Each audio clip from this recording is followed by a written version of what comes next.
guys, I'm just gonna give you an early heads up. This is not gonna be one of those cutesy wootsy videos.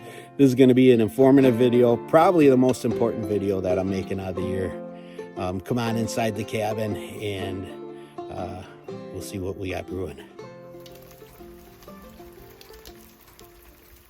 But before we get to eating breakfast here, I want to go ahead and share with you guys a video that I think is possibly the most important video that I could publish for the off-grid community. It's probably not going to be the most entertaining. I'm not going to get real techie with you or anything like that. But if you are in the market for getting a small solar setup, whether it be for your cabin, an RV, or a backup energy source at your home, you're going to want to catch today's video. I wish when I was preparing to build my cabin, somebody had published a video like this, but nobody has. And this video is going to be very informational. It's probably not going to be entertaining, but if you guys are in the market for the solar setup, you're definitely not going to want to miss this, because it's probably the only video out on the internet that is realistic and tells you about solar power. And the thing that brought me to doing this video is earlier this week I was traveling around on some of the back roads here, and I saw a realtor had put this out there on one of their properties. It's an 80-acre parcel of property, and it really drew me in. You know, the way that she talked about the property, talked about how it's in a beautiful scenic location. It's got a 2-bedroom cabin with a rustic solar setup, and has all the beautiful amenities that you would need to be able to live off of the grid. And I went there and I looked at it, and I just about choked when I saw their beautiful solar setup. It was a 12-volt deep cycle marine battery with a Harbor Freight kit going to it. And that kind of inspired me. I thought, you know, I wonder how many people come to this property, look at it, and have unrealistic views of what type of energy solar can really provide. And so that inspired me for this video. You know, it's funny, as I watch a ton of YouTube, and when I was thinking about creating my own channel, I got this romantic notion and this romantic feeling of how great it would be to have an off-grid place, because so many channels sensationalize the off-grid environment. And I remember watching this one couple. They were very young, and they already were building like their 3rd cabin, and they had a beautiful big refrigerator in there. This cabin was huge. It had big screen TV in it, and they were talking about this freedom of being away from paying high electricity bills and all this other stuff. And I was just captivated by this video. And then I started to build my own cabin, and reality set in. And I remember in the video they had a Harbor Freight kit with like maybe 8 panels. And not to be bashing Harbor Freight, but it's a 12-volt introductory system. And now that I've been into living off-grid for 3 years, I know there's no way that setup could have powered what they have. So that's my intro into the video. Let's go ahead and we'll take a tour of my cabin, and we'll talk about everything that I have and what my power wants and needs are. And if you are planning for your RV or a small cabin or your backup power for your home, hopefully this helps you. All right, I'm gonna eat, and then we'll get right into the video. So one of the first things that you're gonna want to take into consideration when you get ready to size your RV or your home or your cabin for solar is what your wants and what your needs are. And I'll show you what all of our needs are, and I'll give a little bit of an explanation, but I want to keep this video somewhat entertaining, so I'm not going to spend too much time on it. First of all, we had to have a TV. Our TV is our connection to the outside world, and 3 years ago we had a tornado came through the Nicolet National Forest behind us, and it plowed down a bunch of trees. We had one tree fall really close to the cabin, and after that experience, we said that's it. We want to be connected to the outside world just in case if we have any more storms like this happen, then we can at least prepare ourselves for it. So the first thing is going to be the TV. We had to have a connection to the outdoor world.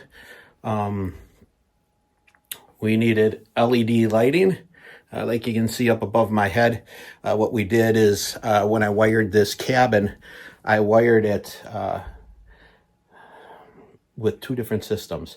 We have AC electrical, which is your alternating current, which powers the TV and all the things like you would have at your regular home. And then we also wired it in DC. And the DC is your power that directly comes from the battery, kind of like if you were running your power off your boat or getting power ready for your RV and you just have a battery. That's where that power is. That's DC power. It comes straight from the battery. The significance between the two powers is when you have a solar setup, any of your power that runs off of AC has to run through your inverter, and that converts the DC voltage over to AC voltage, and there's some power lossage that takes place there. So being that our lights are the most common thing that we use, I wired two different setups, and we can virtually run our lights forever, and it has almost no drain on the solar setup. So, all right, let's go take a look at other things that we have here in the cabin. So it's, I don't know if I showed this, we got our cell phone booster. That's that white box on the wall. That gives us all of our Wi-Fi so that I can download videos to YouTube, and it gives us our signal for the TV. And then let's go into the kitchen here.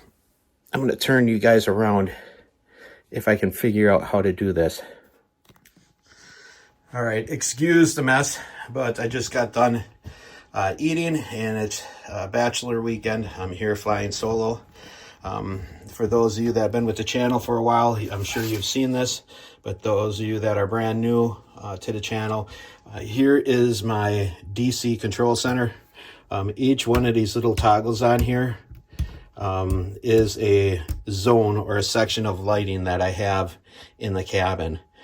So this one here is my upstairs bedroom on the north side of the cabin. This one here is my upstairs bedroom on the south side of the cabin. This one here is the master bedroom.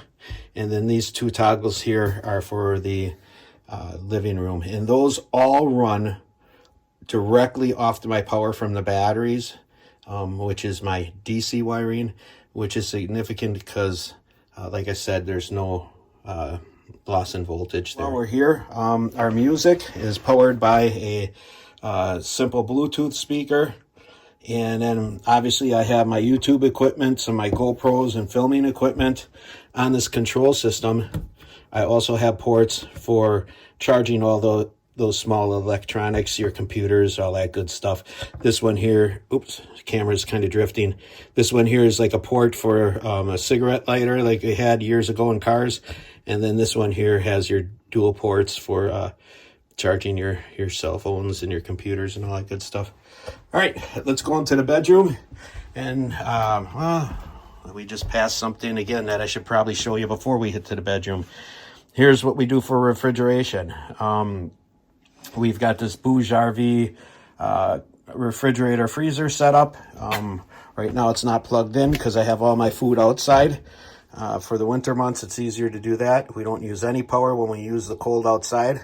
But we have one side is the freezer. The other side is going to be the refrigerator. And this thing works very efficiently. But this is also a necessity that comes off of our solar bank.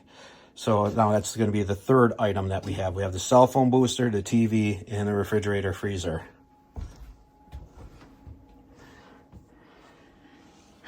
All right, and excuse the mess in the bedroom, but like I said, I'm a bachelor today. Back here, we have our MPP solar setup. You can see I put tape over the screen because I wanted to sleep in this morning.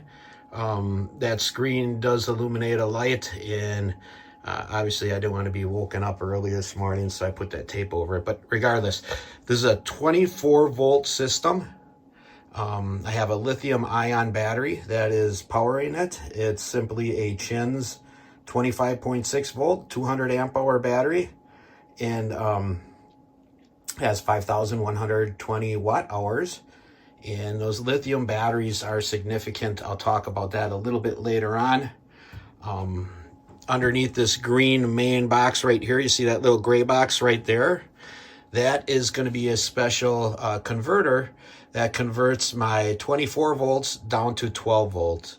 Remember I said I had all that LED lighting that is very efficient? That's all 12 volt lighting, so I needed to plumb that little box in line. So that's it in a nutshell. Now, by no means am I going to be plugging any of these companies, to give them added, business or whatever. This is just an instructional video on what I used and the power that I'm getting and how we were able to obtain that power. So there's a 24 volt system. Solar, there's all sorts of key components that you need to think about. You have your inverters, you have your charge controllers, so on and so forth. That would be a whole bunch of stuff stuck on this wall, and I'm thinking, man almighty, that would be just a nightmare for me to figure out. I'm brand new to solar. So not to be plugging them, but I found on the internet there's a company out there called shopsolar.com, and they specialize in helping out people that have small cabins, RVs, or even larger homes that want to use solar power. And I told them all the things that I wanted to power, and they figured out a little bit extra things that, a little bit extra voltage in case I wanted to run some other appliances that I wasn't thinking of. And this is a setup that we came up with. It's, a smaller 24 volt system. The Chins battery I bought online, I think originally. Oh, this camera's draining the blood out of my arm. Originally, I had AGM batteries, and it wasn't very efficient. AGM are nice because in the cold months, you can charge it year-round. With lithium-ion batteries, you can only charge them when it's 34 degrees Fahrenheit or above. They can't be frozen when you charge them. Lithium-ion batteries just don't charge. So let's talk about the differences between AGM and lithium-ion. And that sometimes gets to be a little bit boring, so I'll keep this as simple and as entertaining as possible. All right, let's go in the family room. Okay, so for your battery bank, you can have two different types of batteries. You can have the AGM batteries, which are your typical deep cycle batteries, like what you would have in your boat for a trolling motor, in your RV for, cold weather camping. AGM is great. They're cheaper initially in cost. And I emphasize that because they're cheaper, but they're not cheaper. So when you first buy them, maybe you buy a good AGM battery for, say, $210, $200, right around in that ballpark. And you look at these lithium-ion batteries. The one that I had in the bedroom there when I first bought it, I think they were listing for, it was like $1,700 or $2,200. And I thought, why in the world would anybody go lithium-ion? And here's why. That AGM battery bank that I first started out with lasts me only about 4 years because I cycle it so much being up here at the cabin. Those batteries just wore down really quick. So 4 years it took to wipe out my battery bank. Now let's talk about the price of these batteries. I mentioned that AGM was only $250, that's maybe a little high. Let's say $200 for one 12 volt battery. This 24 volt system that I have, that lithium ion battery, is the equivalent of, it was either 9 or 12 AGM 12 volt batteries. So if you multiply, let's say 9, we'll go on the low end, 9 AGM batteries at $200 a pop. do the math, that's a little bit pricey. So all of a sudden, this lithium ion battery was starting to look more appetizing to me, if that's the way we want to word it. Now there's other perks and not so good things that come with going with lithium ion. Let's talk about the perks. I've got one battery now that is equivalent to 9 AGM batteries. Lithium ion batteries, when my AGM batteries were getting low on power, the lights would slowly get dimmer. Sometimes they would throb on and off, and then all of a sudden, boom, the house would go black. With lithium ion, you get full power all the way until when they're dead. So you'll have full power, none of the lights will twitch or throb or anything like that. And then all of a sudden, when it dies, everything just goes off. So that's kind of cool, because if you're watching electronics, you don't want your TV to be going through all that fluctuation in power. I think lithium ion was much more beneficial for me in that aspect. The downside to lithium ion, you cannot charge lithium ion batteries under freezing temperatures. The batteries come with a battery management system on board right away, where it's a smart system that tells the battery not to charge when it's too hot and tells the battery not to charge when it's too cold, so it protects the cells. In the last 3 years that I've been running solar, I've had that battery fail once. That was last year. We were up here for about 2.5 weeks. So now I know that one battery gives me 2.5 weeks of power with no sunlight. And it was cloudy as heck last January. And all of a sudden the lights went out. And I thought, oh, no problem. I'll go get the battery charger out of the garage. I'll throw it on there and I'll give it the battery a little bit of a charge. And I fired up the generator, let it charge all day. It did nothing. The battery didn't receive any life. And then all of a sudden I went on a great interweb and I found out that you need this. This is a special charger for lithium ion. This is actually made by Victorian Energy. And what this is it's got a smart system on it that tricks that battery into believing that it's got a charge in it. And it'll all of a sudden start to bypass that battery management system. And the battery believes it can be charged, and you can go ahead and charge your battery. So if you do get a lithium ion battery bank, you do have to have a special charger for it. I have the same thing with my batteries in my boat. I have 12-volt batteries that power all my electronics. You do have to have a special charger that is made just for it. Otherwise, your conventional charger won't work. So, all right. Since we brought up the fact that I ran out of power 2 years ago, what did I use then to power the cabin? Let's go outside and I'll show you. And then while we're out there, I can also show you what I have for solar panels that are backing up my 24-volt system. And you see this electrical receptor right here? This is something that I wired in. What I do is when I lose power from my solar, I just plug an extension cord into that. And then run it off my generator. During, the months of probably late November up until late January, we don't get any sunlight. Today is the exception. I've got a little bit of blue sky right above me, but you can see the sun is still behind the clouds. And that's where solar has its downside to it. And that's why I wired the cabin for a generator also, because my battery bank, like we talked about earlier, is only good for 2.5 weeks, and then I run out of power. I can always extend my battery bank, but right now that's what I'm working with. What am I doing to charge my batteries? Here it is right here. This is an eco-worthy solar tracking unit. You can see the panels are facing the sun right now. This thing follows the sun across the horizon and gives you the longest amount of energy that is gathered from the sun and transfers it to the solar setup inside the house in the battery bank eventually. And then here are the original solar panels that I started with. Each one of these panels is 200 watts.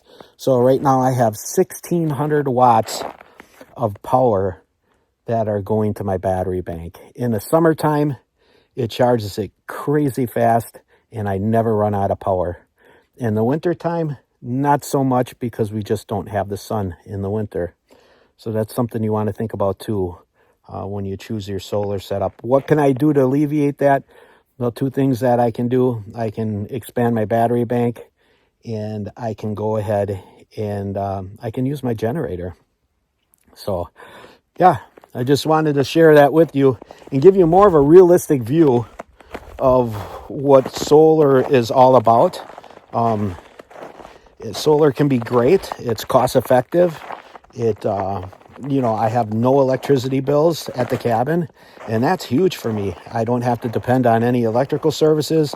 If we have a windy day or a stormy day and the telephone wires go down and the electrical lines go down, who cares? We're self-sufficient. Backside to it is, you can see I have very few things that I need power to.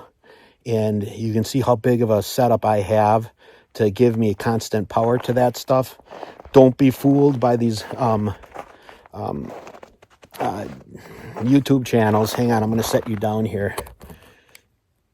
All right. So don't be fooled by these YouTube channels that give you the romantic notion that you can get a couple of, 1 or 2 12-volt batteries, and that's going to go ahead and power you with an unlimited source of power, because that isn't the reality. One thing I didn't talk about in this video is I do have a garage here that does have its own solar setup. And that coincidentally is one of those cheap Harbor Freight kits. Actually, I have 2 kits. I've got a total of 8 solar panels, and I think they're only like 25-watt solar panels or something like that. So it's a total of 200 watts. In my garage, I do use an AGM battery, and that setup I leave run all year round. My security here at the cabin runs off that. I need power here in the wintertime when I'm not around to catch any creepers that might be walking around the property. It's nice to be able to go, you get up here late at night and you got to put things away in the garage, things that you brought up for the weekend or for the week, and just to be able to reach in and hit that switch and have immediate power is great. So there's an advantage to each AGM and lithium ion batteries. But I just wanted to put this video out there in case if you guys are thinking about powering your own place, you can at least have an idea of what reality is. If you got any questions, by all means, leave a comment in the comment section. I'm not an expert on solar. I wanted to keep this video basic and talk in layman's terms so I wouldn't lose people. And hopefully this will help you out. So, all right, guys, I am looking forward to getting this weekend started. So I'm going to head in to the cabin. I got a whole bunch of chores I got to do today in preparation for spring coming up. Maple syrup season is just around the corner. I want to get all my stuff out and get that ready so that I'm prepared for that. But anyways, I hope you enjoyed this video and you found it instructional. And yeah, if you have any questions, go ahead, leave a question in the comment section. We'll catch you next time. Carl's Off the Grid.